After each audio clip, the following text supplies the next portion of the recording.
Hello guys, in this video I'm going to show you how to set who can use your Bitmoji avatar in the Snapchat app.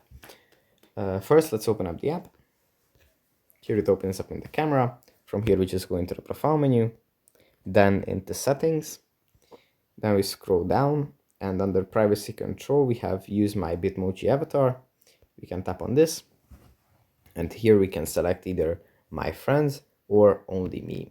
This means that that your Bitmoji can be used by your friends, people who you have in your friends list in the Snapchat app, or if you select only me, it's pretty straightforward. Only you can use your Bitmoji in stickers or in stories or in whatever this feature appears in. So yeah, that's pretty much it for this video. Hope it was helpful for you guys, and I'll see you in the next one. Bye.